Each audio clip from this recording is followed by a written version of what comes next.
Hello. So ನೀವು ನೋಡಿದಂತಹ title ಆಗಿರ್ಬೋದು ಅಥವಾ ಥಂಬ್ನೇಲ್ ಟೆಕ್ಸ್ಟ್ ಅದೆಲ್ಲ ನಿಜ.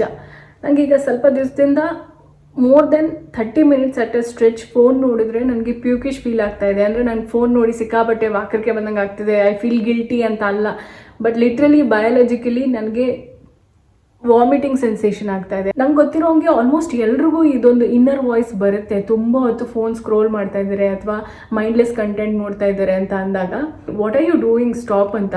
But most of the people ಅವ್ರು ಇಗ್ನೋರ್ ಮಾಡ್ತಾರೆ. ಇಗ್ನೋರ್ ಮಾಡಿ they want that dopamine hit. But ನನಗೆ I am not able to do that. And ಒಂದು ಪರ್ಸ್ಪೆಕ್ಟಿವಲ್ಲಿ ನೋಡಿದ್ರೆ I am feeling lucky, I am feeling blessed. At least ನಾನು ಅರ್ಲಿ ಸೈನ್ಸಲ್ಲೇ I am able to pick it up. ನನಗೆ conscious ಆಗಿ feel ಆಗ್ತಾ ಇದೆ, ದಿಸ್ ಇಸ್ ನಾಟ್ ರೈಟ್ ಅಂತ ಅಂದ್ಬಿಟ್ಟು ನನಗೆ ಗೊತ್ತಾಗಿದ ತಕ್ಷಣ ನಾನು ಅದನ್ನ ಬಿಡಬೇಕು ಅನ್ನೋ ಒಂದು ಡಿಸಿಷನ್ ಅವ್ರ ಒಂದು ಇನಿಷಿಯೇಟಿವ್ ತಗೊತಾ ಇದ್ದೀನಿ ಅಂತ I am feeling good about myself. So I think ಇವತ್ತಿನ ವಿಡಿಯೋಲಿ it's not a planned content ಆಯಿತಾ, ಬಟ್ ನನಗೆ ಈಗ ಒಂದು 10-15 ಡೇಸಿಂದ ಏನು ಫೀಲ್ ಆಗ್ತಾ ಇದೆ ಅದನ್ನ ನಿಮ್ಮ ಜೊತೆ ಆನೆಸ್ಟ್ ಆಗಿ ಆ್ಯಸ್ ಅ ಫ್ರೆಂಡ್ ಶೇರ್ ಮಾಡಬೇಕು ಅಂತ ಹೇಳಿ ಈ ವಿಡಿಯೋ ಮಾಡ್ತಾ ಇದ್ದೀನಿ.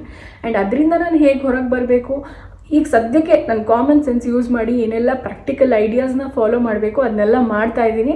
ಆ್ಯಂಡ್ ಐ ಹೋಪ್ ನಿಮಗೆ ಖಂಡಿತ ಇದು ಹೆಲ್ಪ್ ಆಗುತ್ತೆ. I want you to follow that as well. ಮೊದಲನೇದಾಗಿ ನಾನು ನನ್ನ ಫೋನ್ನ ಕೈಗೆ ಎಟ್ಕುವಂತಹ ದೂರದಲ್ಲಿ ಇಡಲ್ಲ. ಎಲ್ಲೋ ಒಂದು ಕೂತ್ಕೊಂಡು ಟಿ ವಿ ನೋಡ್ತಾ ಇದ್ದೀನಿ ಅಥವಾ ಏನೋ ಊಟ ಮಾಡ್ತಾ ಇದ್ದೀನಿ, ಏನೇ ಇದ್ರೂ ನನ್ನ ಕೈಗೆ ಎಟಕದೇ ಇರೋಂಗೆ ಇಟ್ಟಿರ್ತೀನಿ most of the time. Phone ರೀತಿ ಯೂಸ್ ಮಾಡೋಣ ಅಂತ. ಬೇಸಿಕಲಿ ಮುಂಚೆ ನಮ್ಮಲ್ಲಿ ಲ್ಯಾಂಡ್ಲೈನ್ ಇರ್ತಾ ಇತ್ತಲ್ವ, ಲ್ಯಾಂಡ್ಲೈನ್ನ ನಾವು ಎಲ್ಲ ಕಡೆ ನಮ್ಮ ಪಕ್ಕದಲ್ಲಿ ಇಟ್ಕೊಂಡು ಕೂತ್ಕೊತಾ ಇದ್ವಾ, ಇಲ್ಲ ಅಲ್ವಾ, ಅದಕ್ಕೆ ಅಂತ ಒಂದು ಜಾಗ ಇರ್ತಾ ಇತ್ತು. ಅದು ಯೂಸ್ ಮಾಡಬೇಕು, ನಾವೇನು ಕಾಲ್ ಮಾಡಬೇಕು ಅಥವಾ ಕಾಲ್ ಬಂತು ರಿಸೀವ್ ಮಾಡಬೇಕು ಅಂದಾಗ ಮಾತ್ರ ನಾವು ಅದನ್ನ ಯೂಸ್ ಮಾಡ್ತಾ ಇದ್ವಿ.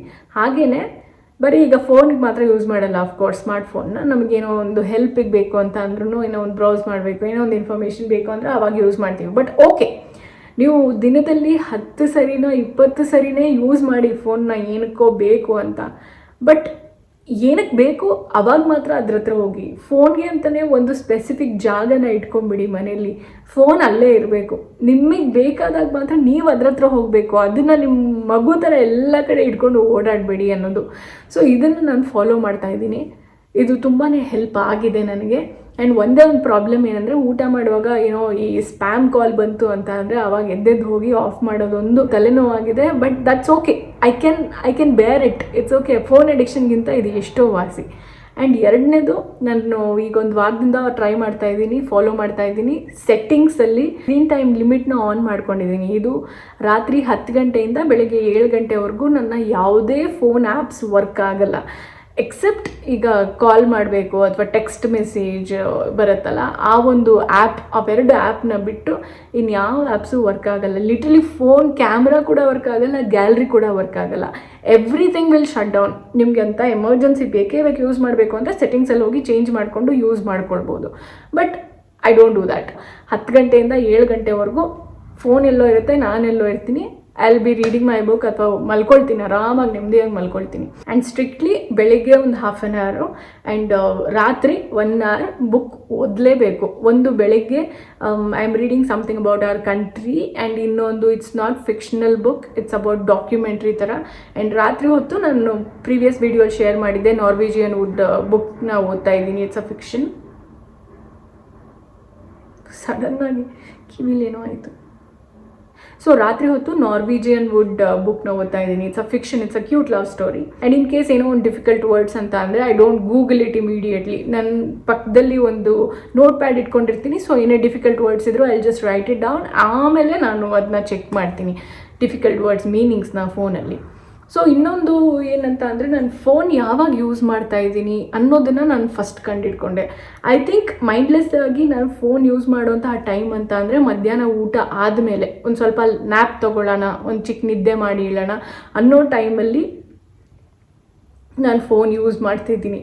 ಇಯರ್ಫೋನ್ಸ್ನ ಹಾಕ್ಕೊಂಡು ಇಲ್ಲ ಮ್ಯೂಸಿಕ್ ಕೇಳ್ತೀನಿ, ಇಲ್ಲ ಅಂತ ಅಂದರೆ ಯೂಟ್ಯೂಬಲ್ಲಿ just listen to some videos. So ಈ ರೀತಿ ಒಂದು 4 ವಿಷಯನ ನಾನು ಫಾಲೋ ಮಾಡ್ತಾ ಇದ್ದೀನಿ. ಏನು, ಒಂದು, ನನ್ನ ಫೋನ್ನ ಕೈಗೆಟಕದೇ ಇರುವಂಥ ದೂರದಲ್ಲಿ ಇಟ್ಟಿದ್ದೀನಿ. ಎರಡನೇದು, ನಾನು 10 PM ಇಂದ 7 PM ಸ್ಕ್ರೀನ್ ಟೈಮ್ನ ಆಫ್ ಮಾಡಿದ್ದೀನಿ ಫೋನ್ ಸೆಟ್ಟಿಂಗ್ಸಲ್ಲಿ. ಇದು ಐಫೋನಲ್ಲಿದೆ, ಆ್ಯಂಡ್ರಾಯ್ಡಲ್ಲಿ ನನಗೆ ಗೊತ್ತಿಲ್ಲ, ಒಂದ್ಸರಿ ಚೆಕ್ ಮಾಡ್ಕೊಳ್ಳಿ. ಆ್ಯಂಡ್ ಮೂರನೇದು, ಸ್ಟ್ರಿಕ್ಟ್ಲಿ ಬುಕ್ ರೀಡಿಂಗ್. ಬೆಳಗ್ಗೆ ಒಂದು 1/2 hour, ರಾತ್ರಿ 1 hour. ಸೊ ಇದನ್ನು ಫಾಲೋ ಮಾಡ್ತಾ ಇದ್ದೀನಿ. ಆ್ಯಂಡ್ ಲಾಸ್ಟ್ಲಿ ಫ್ರೀ ಆಗಿದ್ದಾಗ ಫೋನ್ ಯೂಸ್ ಮಾಡ್ಬೋದಾದಂತಹ ಟೈಮಲ್ಲಿ ಇನ್ಸ್ಟಾಗ್ರಾಮ್ ಹೋಗೋದ್ರ ಬದಲು ಇಯರ್ಫೋನ್ಸ್ ಹಾಕ್ಕೊಂಡು I just listen to some song ಅಥವಾ ವಿಡಿಯೋ ಅಥವಾ ಸ್ಟೋರೀಸ್. ಸೊ ಇದನ್ನು ಸ್ಟ್ರಿಕ್ಟ್ಲಿ ಫಾಲೋ ಮಾಡ್ತಾ ಇದ್ದೀನಿ. ಇದರಿಂದ ನನಗೆ ಸ್ಕ್ರೀನ್ ಟೈಮ್ ತುಂಬಾ ಕಡಿಮೆ ಆಗಿದೆ. ನಮ್ಗೆ ಅವಾಗೆಲ್ಲ ಮೂವೀಸ್ ನೋಡ್ತಾ ಇದ್ವಲ್ಲ, ಒಳ್ಳೊಳ್ಳೆ ಸಿನಿಮಾಗಳು, ಮೇ ಬಿ ಲೈಕ್ ಆಪ್ತಮಿತ್ರ ಆಗಿರ್ಬೋದು ಅಥವಾ ದ್ವೀಪ ಆಗಿರ್ಬೋದು, ಇಂಥ ಸಿನಿಮಾಗಳೆಲ್ಲ ನೋಡಿದಾಗ ನಮಗೆ ಎಷ್ಟು ದಿವಸ ಅದು ತಲೆಯಲ್ಲೇ ಕೂತ್ಕೊಳ್ತಾ ಇತ್ತು. ಆ ಕ್ಯಾರೆಕ್ಟರ್ಸ್ ಆಗಿರ್ಬೋದು, ಪ್ರತಿಯೊಂದು ಸೀನ್ ಆಗಿರ್ಬೋದು, ಪ್ರತಿಯೊಂದು ಶಾರ್ಟ್ ಅಥವಾ ಒಂದು ಆ್ಯಂಗಲ್, ಫ್ರೇಮಿಂಗ್ ಅಥವಾ ಸಾಂಗ್ಸ್ ಎಲ್ಲದೂ ನಮ್ಗೆ ಎಷ್ಟು ದಿವಸ ಹಾಂಟ್ ಮಾಡ್ತಾ ಇತ್ತು. ಮನೆಯಲ್ಲೇ ನೋಡಿದ್ರು, ಥಿಯೇಟ್ರಲ್ಲಿ ನೋಡಿದ್ರು ಅದು ಎಷ್ಟು ದಿವಸ ನಮ್ಮ ತಲೆಯಲ್ಲಿ ಕೂತ್ಕೊಳ್ತಾ ಇತ್ತು. ಬಟ್ ಈಗ ರೀಸೆಂಟಾಗಿ ಕಾಂತಾರ 1 ರಿಲೀಸ್ ಆಯ್ತಲ್ಲ, ಆ್ಯಂಡ್ ಆಲ್ಸೋ ಮಹಾವತಾರ್ ನರಸಿಂಹ ಆಗಿರ್ಬೋದು, ಇದೆಲ್ಲ ಎಂಥ ಒಳ್ಳೆ ಸಿನಿಮಾಗಳು. ನಿಮಗೆ ಅದು ನೋಡುವಾಗ ತುಂಬಾ ಥ್ರಿಲ್ಲಿಂಗ್ ಅಥವಾ ಗೂಸ್ ಬಂಪ್ಸ್ ಬರುವಂಥ ಮೊಮೆಂಟ್ಸ್ ತುಂಬ ಇದೆ. ಆ್ಯಂಡ್ ವಿಜುವಲಿ ಎಷ್ಟು ಅಪೀಲಿಂಗ್ ಆಗಿದೆ. ಟೆಕ್ನಾಲಜಿ ಅಡ್ವಾನ್ಸ್ ಆಗಿ ನಮ್ಗೆ ಇನ್ನೂ ಬೆಟರ್ ಆಗಿ ತೋರಿಸ್ತಾ ಇದ್ದಾರೆ ಸಿನಿಮಾಗಳಲ್ಲಿ. ಬಟ್ ಹೀಗಿದ್ದಾಗ ನಮ್ಗೆ ಇನ್ನೂ ಅದು ತಲೆಯಲ್ಲಿ ಕೂತ್ಕೊಂಡು ವಾವ್ ಅಂತ ಅನ್ನಿಸ್ಬೇಕಾಗಿತ್ತಲ್ವ.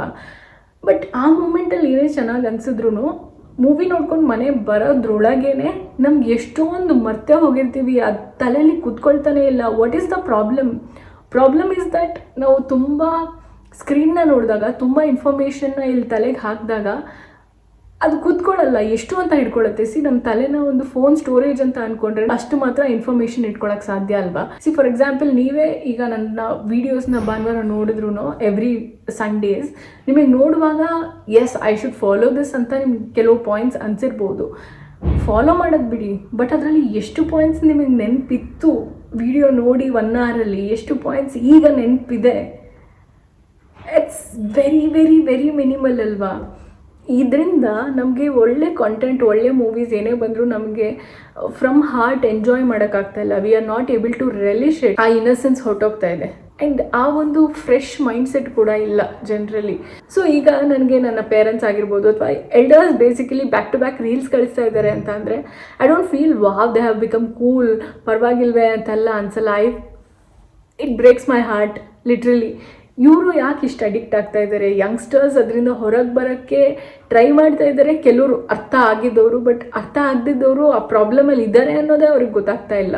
ಆ್ಯಂಡ್ ಎಲ್ಲರೂ ಅಡಿಕ್ಟ್ ಆಗ್ತಾ ಇದ್ದಾರೆ ಬೇಸಿಕಲಿ. ಈಗ ನಾನು ಚಿಕ್ಕ ಮಕ್ಕಳು ಮಾತ್ರ ಅಲ್ಲ, ಈವನ್ ದೊಡ್ಡವರು, ಚಿಕ್ಕ ಮಕ್ಕಳು ಎಲ್ಲರೂ ಅಡಿಕ್ಟ್ ಆಗ್ತಾ ಇದ್ದಾರೆ. I really want to do something about it. And also I was thinking, ಆಯಿತಾ, ನಾವಿವಾಗ ಝೀ ಅವಾರ್ಡ್ಸ್ ಆಗಿರ್ಬೋದು ಅಥವಾ ಏನೋ ಒಂದು ಇವೆಂಟ್ ಇದೆ, ಅದಕ್ಕೆ ಡ್ಯಾನ್ಸ್ ಪ್ರಾಕ್ಟೀಸ್ ಮಾಡ್ತಾ ಇದ್ದೀವಿ ಅಂತ ಅಂದರೆ ನಮಗೆ ಬ್ಯಾಕ್ಗ್ರೌಂಡ್ ಡ್ಯಾನ್ಸರ್ಸ್ ಇರ್ತಾರಲ್ಲ, ನಮ್ಮ ಸುತ್ತ ನಮ್ಮ ಜೊತೆ ಡ್ಯಾನ್ಸ್ ಮಾಡ್ತಾರಲ್ಲ, ಅವ್ರ ಲೈಫ್ ಎಷ್ಟು ಸಕ್ಕತ್ತಾಗಿದೆ ಅಂತ ಅಂದರೆ, ಅವ್ರು ಲಿಟ್ರಲಿ ಈಗ ಒಂದು ಸೀರಿಯಲಲ್ಲಿ ಒಂದು 4 ಪೇರ್ ಇದ್ದಾರೆ ಅಂತ ಅಂದರೆ ಪ್ರತಿಯೊಬ್ಬರಿಗೂ ಸೆಪ್ರೇಟಾಗಿ ಡ್ಯಾನ್ಸ್ ಅವ್ರ ಜೊತೆ ಮಾಡಬೇಕು, ಆ ಸ್ಟೆಪ್ಸ್ನ ನೆನ್ಪಿಟ್ಕೊಳ್ಬೇಕು, ಕೋಆರ್ಡಿನೇಟ್ ಮಾಡಬೇಕು. ಅದೇ ರೀತಿ ಎಷ್ಟು ಸೀರಿಯಲ್ಸ್ ಇದೆ, ಒಂದೊಂದು ಸೀರಿಯಲಲ್ಲೂ ಎಷ್ಟು ಪೇರ್ಸ್ ಇದ್ದಾರೆ.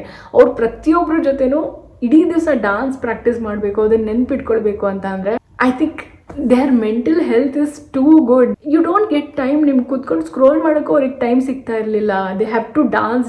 ಸುಮ್ಮನೆ ಒಂಚೂರು ಟೈಮ್ ಸಿಕ್ತು ಅಂತ ಅಂದರೆ ಫೆಲೋ ಡ್ಯಾನ್ಸರ್ಸ್ ಜೊತೆ ಮಾತಾಡ್ಕೊಂಡು ಕೂತ್ಕೊತಾ ಇದ್ರು, ಹರಟೆ ಹೊಡ್ಕೊಂಡು ಕೂತ್ಕೊತಾ ಇದ್ರು, ಒಟ್ಟಿಗೆ ಊಟ ಮಾಡ್ತಾಯಿದ್ರು. ಸೊ ಈ ರೀತಿ ಇದ್ದಾಗ ನಿಮಗೆ ಮನೆಗೆ ಹೋದಾಗಲೂ, ಅವ್ರ ಮನೆಗೆ ಹೋಗೋದೇ ಲೇಟ್ ಆಗುತ್ತೆ. ಮನೆಗೆ ಹೋದಾಗ ನಿಮ್ಗೆ ಫೋನ್ ಯೂಸ್ ಮಾಡೋ ಒಂದು ಎನರ್ಜಿನೇ ಇರಲ್ಲ. You just want to sleep, you just want to eat and sleep. So ಹೀಗಿದ್ದಾಗ ಅವ್ರ ಫಿಸಿಕಲ್ ಹೆಲ್ತ್ ಆಗಿರ್ಬೋದು, ಮೆಂಟಲ್ ಹೆಲ್ತ್ ಎಷ್ಟು ಚೆನ್ನಾಗಿರುತ್ತೆ. ಹಾಗಾಗಿ ನಿಮಗೆ ಯಾವ ಡ್ಯಾನ್ಸ್ ಫಾರ್ಮ್ ಇಷ್ಟ, ಆ ಡ್ಯಾನ್ಸ್ ಫಾರ್ಮ್ನ ಯೂಟ್ಯೂಬಲ್ಲಿ ವಿಡಿಯೋ ನೋಡಿಕೊಂಡು ನಿಮ್ಮ ಖುಷಿಗೆ ನೀವು ಕಲೀರಿ. You just record it, you just share it. ನಿಮ್ಗೆ ಇಷ್ಟ ಆಯಿತು ಅಂತ ಅಂದರೆ you can just share it on social media. ಅಥವಾ ಜಡ್ಜ್ ಮಾಡ್ತಾರೆ ಅಂತ ಅಂದರೆ you just share it with your close friends, your parents, ಅಥವಾ ನೀವೇ ನೋಡ್ಕೊಳ್ಳಿ. ನಿಮಗೆ ಎಷ್ಟು ಖುಷಿ ಅನಿಸುತ್ತೆ ಗೊತ್ತಾ? Just do something, just learn something. Please do not use phone mindlessly. ಸುಮ್ಮನೆ ಸ್ಕ್ರೋಲ್ ಮಾಡ್ತಾ ಕೂತ್ಕೋಬೇಡಿ. It's ruining your mental health. And that's it. ಇಷ್ಟನ್ನ ಹೇಳಬೇಕು ಅಂತ ಅನಿಸು, ಇಷ್ಟನ್ನ ಹೇಳಿದ್ದೀನಿ. ತಗೊಳ್ಳೋದು ಬಿಡೋದು ನಿಮಗೆ ಬಿಟ್ಟಿದ್ದು. I really want you to follow, because 90% ಪಾಪ್ಯುಲೇಷನಲ್ಲಿ ನನ್ನ ಯೂಟ್ಯೂಬ್ ಕಮ್ಯುನಿಟಿ ಜನ ಕೂಡ ಒಬ್ಬರು ಆಗಿರಬಾರ್ದು ಅನ್ನೋದು ನನ್ನ ಒಂದು ಇಂಟೆನ್ಷನ್. ಈ video intention basically.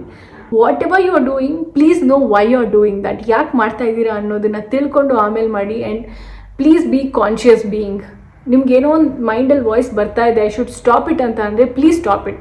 Please listen to your gut feeling, listen to your intuition. ಇಲ್ಲ ಅಂತ ಅಂದರೆ ಲೈಫಲ್ಲಿ ತುಂಬಾ ರಿಗ್ರೆಟ್ ಮಾಡ್ಕೊಳ್ಬೇಕಾಗತ್ತೆ.